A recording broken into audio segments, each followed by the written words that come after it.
Hi friends, आप सभी को फिर स्वागत करता हूं अपने यूट्यूब चैनल इजी एजुकेशन में। जो भी साथी इस चैनल पर नए हैं कि चैनल को सब्सक्राइब कर ले, साथ में बेल आइकन को भी दबा दें ताकि जब भी नई वीडियो अपलोड करूं सबसे पहले देखने के लिए। और साथ में हम अपने फेसबुक ग्रुप का लिंक डिस्क्रिप्शन में दे देंगे, आप वहां से जुड़कर जो भी डाउट हो हमसे आप पूछ सकते हैं या कमेंट के माध्यम से आप कमेंट करके हमसे डायरेक्ट पूछ सकते हैं। तो आज का हमारा टॉपिक है क्रिया। मैंने फर्स्ट पार्ट का वीडियो बनाकर अपलोड कर दिया हूँ अपने यूट्यूब चैनल पे, तो उस वीडियो का भी लिंक मैं इस वीडियो के डिस्क्रिप्शन में दे देंगे।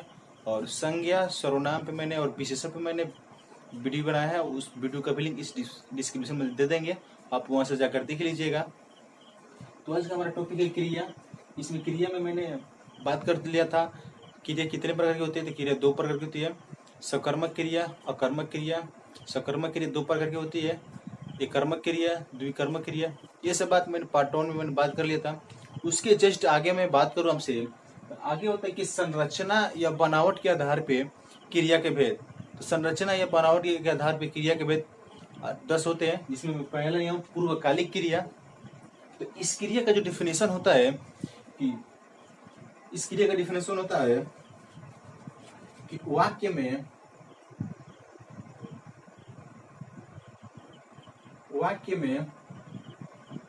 जो क्रिया पहले होती है उसे पूर्वकालिक क्रिया कहते हैं।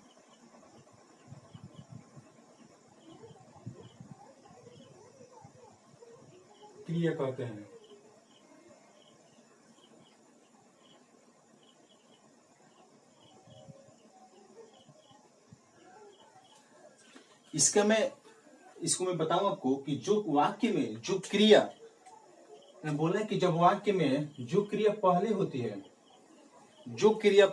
है उसे हम पूर्वकालिक क्रिया कहते हैं। जब वाक्य में जो क्रिया पहले हो उसे हम पूर्वकालिक क्रिया कहते हैं। इसके डिफिनेशन सबको समझ में नहीं आ रहा है तो ये देखिए, यहाँ पे देखिए पूर्व, यहाँ पे देखिए नाम में ही लिखा है पूर्व। पूर्व का मतलब जो भी काम होगा सबसे पहले ही होगा। तो आप इस तरह से भी आपको याद रखना है माइंड में कि जब भी कोई कार्य होगा तो पूर्व है पूर्वकालिक। तो पूर्व से ही पता चल जाएगा कि जो कार्य होगा पहले ही होगा। इस क्रिया में जो भी कार्य होगा पहले ही होगा। इसका मैं एग्जाम्पल लूं आपको समझाने के लिए। तो पहला लूं तो इसका पहले एग्जाम्पल कि राम नहाकर पढ़ने जाता है।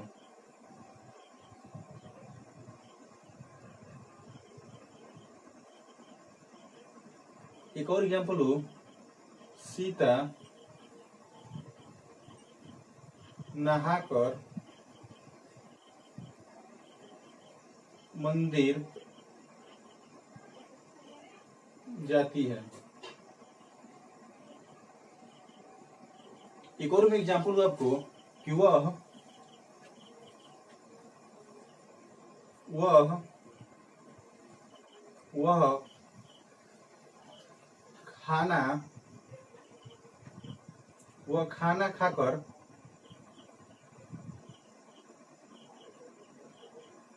खाना खाकर सोता है।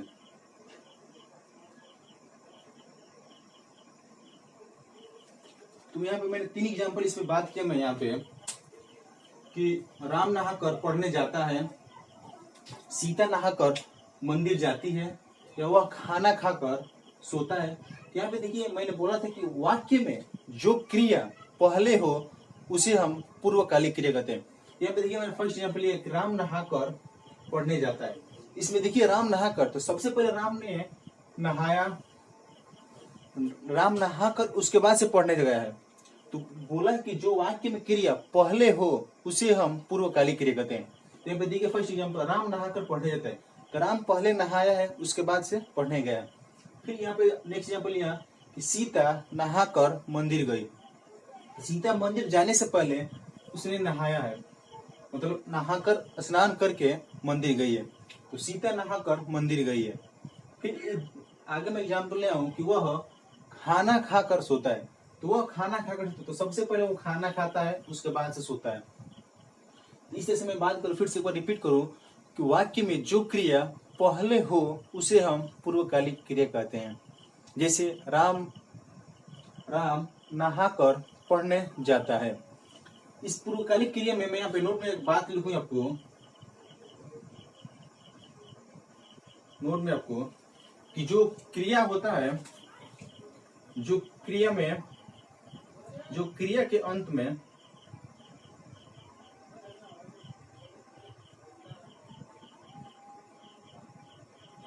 में कर शब्द लगा रहता है।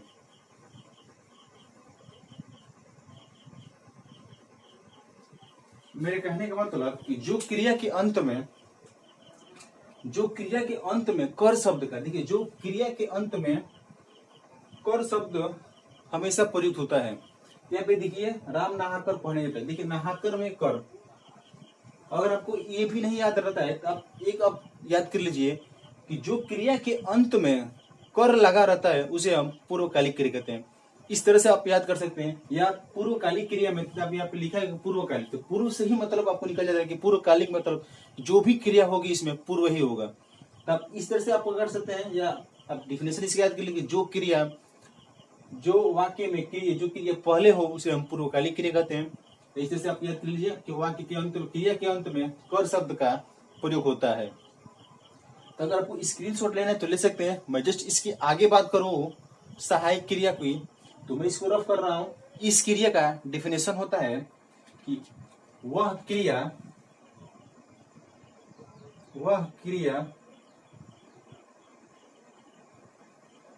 जो वाक्य के अंत में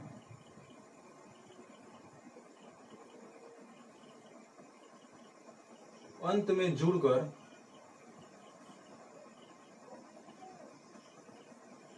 वाक्य को पूरा करती है।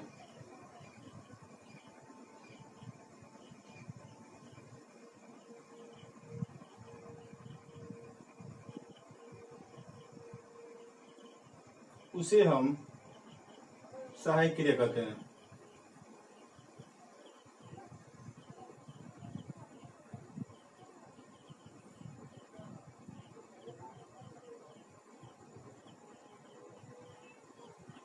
वह क्रिया जो वाक्य के अंत में जुड़कर वाक्य को पूरा करे उसे हम सहायक क्रिया कहते हैं। मेरे कहने का मतलब कि वह क्रिया जो वाक्य के अंत में जुड़कर वाक्य को पूरा करे उसे हम सहायक क्रिया कहते हैं। जैसे मैं एग्जाम्पल यहाँ पे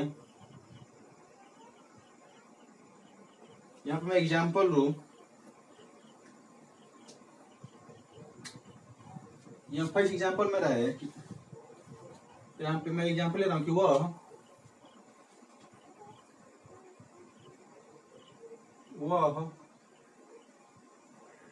पढ़ने जाता है। नेक्स्ट एग्जाम्पल हूँ यहाँ पे कि सीता गीत गाती है। हनुमान जी ने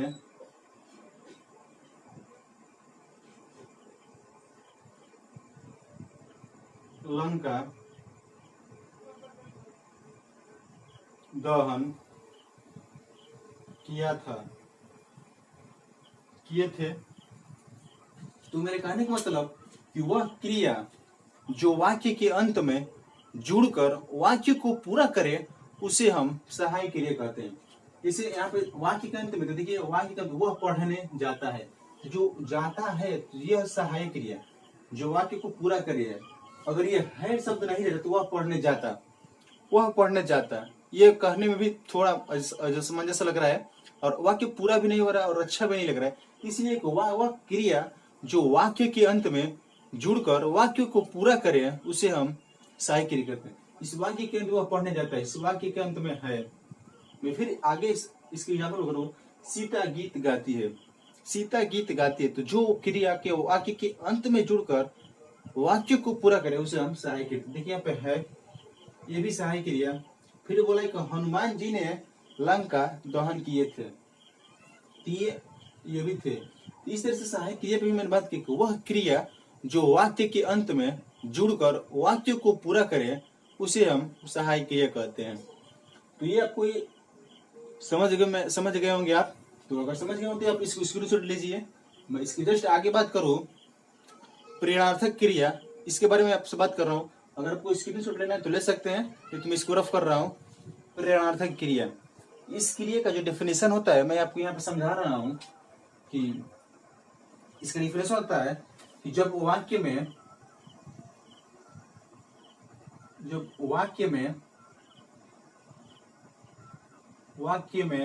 कर्ता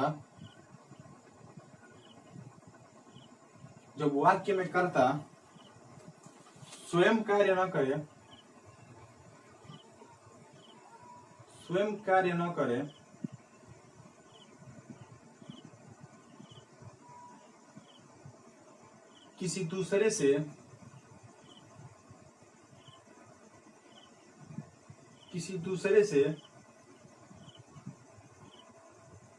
किसी दूसरे से कार्य करे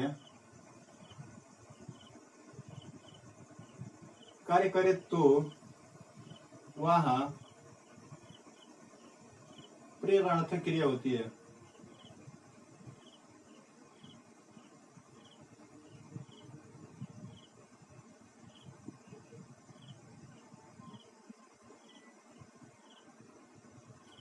मेरे कहने का मतलब कि जब वाक्य में कर्ता स्वयं कार्य न करे किसी दूसरे से कार्य कराए तो वहां पे प्रेरणार्थक क्रिया होती है।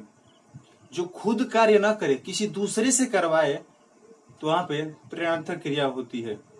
इसका मैं एग्जांपल हूं या फिर सुनाऊं कि जो वाक्य में कर्ता स्वयं कार्य न करे किसी दूसरे से कार्य कराए तो वहां पे प्रेरणार्थक क्रिया होती है। इसका मैं एग्जांपल हूं आपको समझाने के लिए। फर्स्ट एग्जांपल में लूं यहाँ पे कि सीता अपनी कार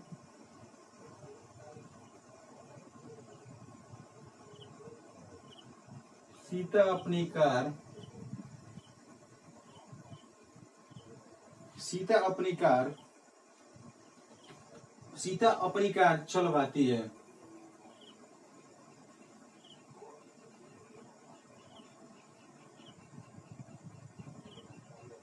सीता अपनी कार चलवाती है। मोहन अपना किताब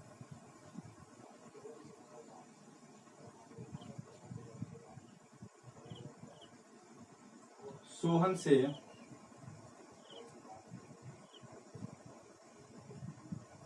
पढ़वाता है।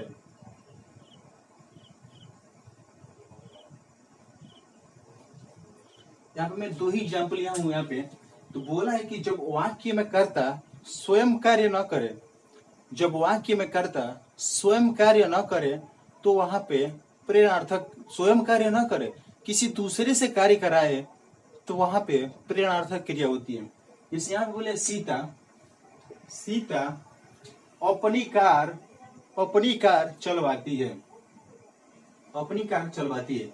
तो सीता अपनी कार खुद न चलाकर किसी दूसरे से चलवा रही है। जैसे मैं बोलूं मैं अपना कार चलवाता हूं, तो अपना कार चलवाता हूं कहने का मतलब ये कि मैं अपना कार खुद नहीं किसी दूसरे से चलवाता हूं। तो यहाँ पे वही बोले कि सीता अपनी कार चलवाती है। सीता अपनी कार खुद न चलाकर किसी दूसरे से चलवा रही है, इसीलिए यहाँ पे प्रेरणार्थक क्रिया हो जाएगी। इसके बाद जस्ट आगे बात करूं एग्जाम्पल में कि मोहन अपना किताब सोहन से पढ़वाता है। जो मोहन का किताब है खुद अपने न पढ़कर सोहन से पढ़वाता है। तो इस तरह से जो एग्जाम्पल होते हैं वो प्रेरणार्थक क्रिया होते हैं।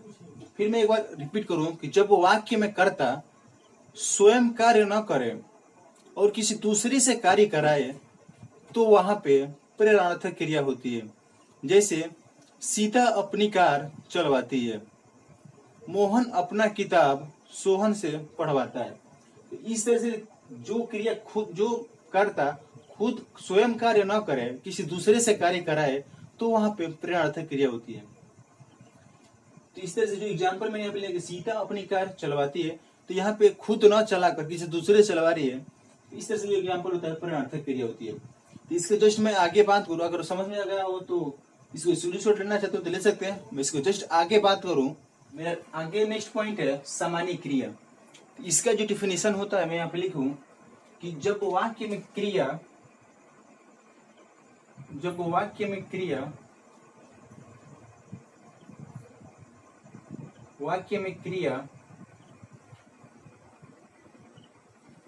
एक हो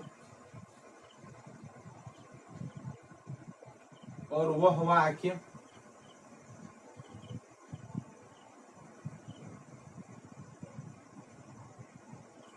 वह वाक्य छोटा सा हो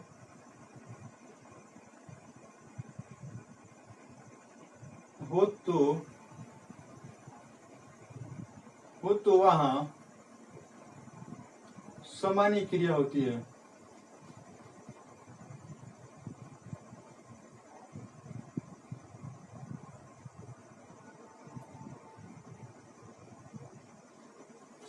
मेरे कहने का मतलब कि जब वाक्य में क्रिया एक हो और वह वाक्य छोटा सा हो तो वहां पे सामान्य क्रिया होती है।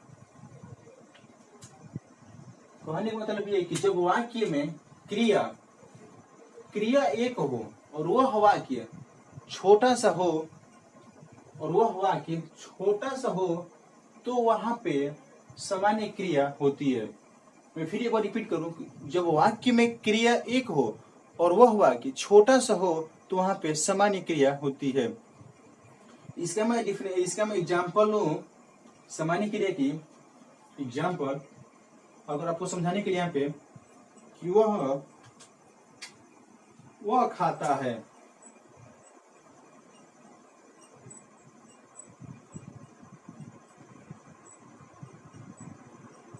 अगला पॉइंट लो नेक्स्ट एग्जांपल कि राम पुस्तक पढ़ता है।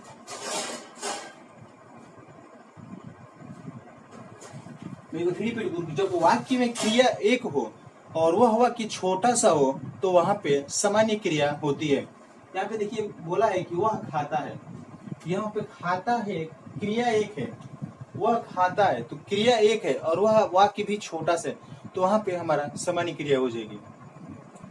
जब वाक्य में क्रिया एक हो और वह वाक्य छोटा सा हो तो वहां पे सामान्य क्रिया होती है।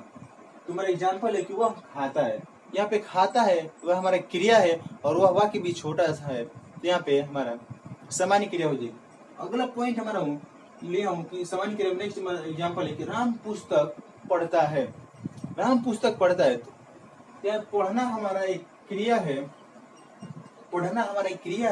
तो यहाँ पे डिफिनेशन बोला कि जब वाक्य में क्रिया एक हो और वह वाक्य छोटा सा हो तो वहां पे सामान्य क्रिया होती है। तो राम पुस्तक पढ़ता है तो पढ़ना हमारा एक क्रिया यहाँ पे हमारा दर्शा रहा है। तो इस तरह से ये भी एग्जाम्पल हमारा सामान्य क्रिया में हो जाएगा। तो अगर आपको ये वीडियो पसंद आए, अगर हेल्पफुल हो तो ज्यादा से ज्यादा अपने दोस्तों के पास शेयर कीजिए और सब्सक्राइब कराइए इस चैनल को। तो इसके जस्ट मैं आगे बात करूं सजातीय क्रिया, ये हमारा आज का लास्ट पॉइंट है। इसके अगले दिन मैं और इसका 5 पॉइंट बच रहा है तो उसको मैं अगले वीडियो में उसको कवर कर देंगे। तो ये हमारा लास्ट पॉइंट है, तो इसको मैं समझाऊं सजातीय क्रिया। तो इस क्रिया की जो डिफिनेशन होता है मैं यहाँ पे लिखूं कि जब वाक्य में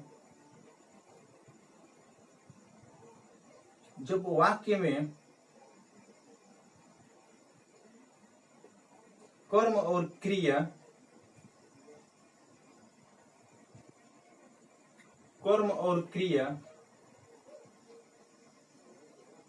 एक ही धातु से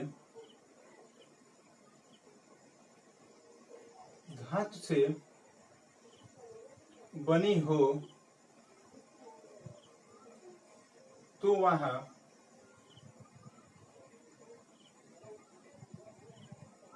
सजातीय क्रिया होती है।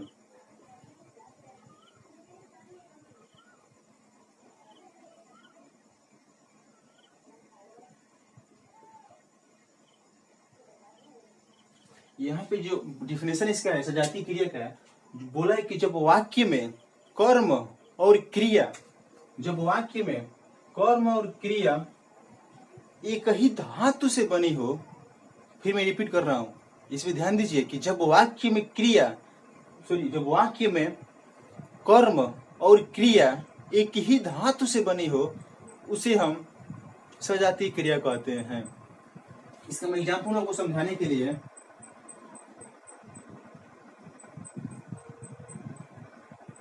इसके एग्जाम्पल में यहाँ पे सीता ने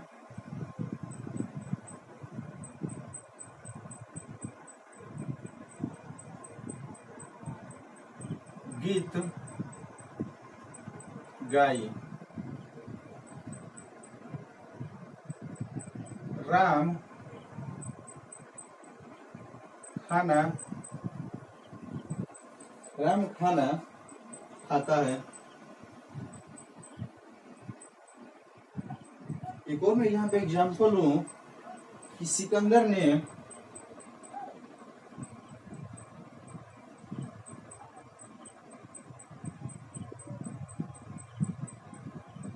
अनेक लड़ाई लड़ी।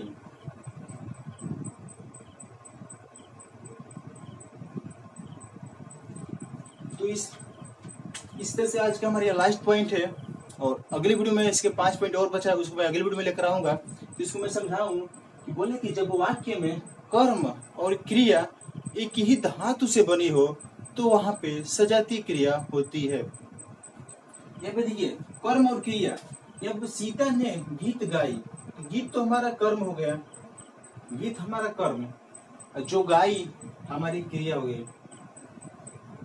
गीत गाई। यहाँ पे देखिए बोला कि जब कर्म और क्रिया एक ही धातु से बनी हो, एक ही धातु से बनी हो, तो गीत गाई, गीत गाई एक ही धातु से जब दोनों शब्द बनी हो, उसे हम सजातीय क्रिया कहते हैं। तो यहाँ पे सीता ने गीत हमारा कर्म और गाई हमारी क्रिया है। तो बोले कि जब वाक्य में कर्म और क्रिया एक ही धातु से बनी हो, उसे हम सजातीय क्रिया कहते हैं। तो यहाँ पे हमारा सजातीय क्रिया हो जाएगी। इसके जस्ट मैं आगे बात किया हूं कि राम खाना खाता है, तो राम खाना खाता है, यहाँ पे भी हमारा जो कर्म और क्रिया है एक ही धातु से बनी है। जो हमारा खाना खाता है, मन खाना खाता, तो जो हमारा यहाँ पे खाना खाता है राम, तो हमारा एक ही धातु जो कर्म और क्रिया बनी है, उसी को हम सजातीय क्रिया कहते हैं। तो हमारा नेक्स्ट है हमारा पे कि सिकंदर ने अनेक लड़ाई लड़ी, तो अनेक लड़ाई लड़ी हमारा यहाँ पे कर्म और क्रिया एक ही धातु से बनी है, उसे हम सजातीय क्रिया कहते हैं।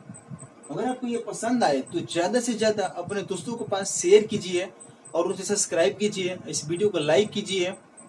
तो फिर मैं यहाँ पे एक बार रिपीट करूँ सामान्य क्रिया से, जब वाक्य में क्रिया एक हो और वह वाक्य छोटा सा हो, तो वहां पे सामान्य क्रिया होती है। जैसे वह खाता है, राम पुस्तक पढ़ता है। सजातीय क्रिया की मैं बात करूं, रिपीट करूं कि जब वाक्य में कर्म और क्रिया एक ही धातु से बनी है, उसे हम सजातीय क्रिया कहते हैं। यहाँ पे सीता ने गीत गाई, जो गीत गाई एक ही धातु से जो बना है, उसे हम सजातीय क्रिया कहते हैं। जो गीत का और गाने का संबंध है एक ही धातु से, उसे हम सजातीय क्रिया कहते हैं। फिर राम खाना खाता है, जो वाक्य में कर्म और क्रिया एक ही धातु से बनी है, उसे हम सजातीय क्रिया कहते हैं। अब एक पॉइंट याद कीजिए, जब वाक्य में कर्म और क्रिया एक ही धातु से बनी है, उसे हम सजातीय क्रिया कहते हैं। तो अगर ये वीडियो पसंद आए तो लाइक कीजिए, शेयर कीजिए और सब्सक्राइब कीजिए। मिलते हैं नेक्स्ट वीडियो में, तब तक के लिए जय हिंद।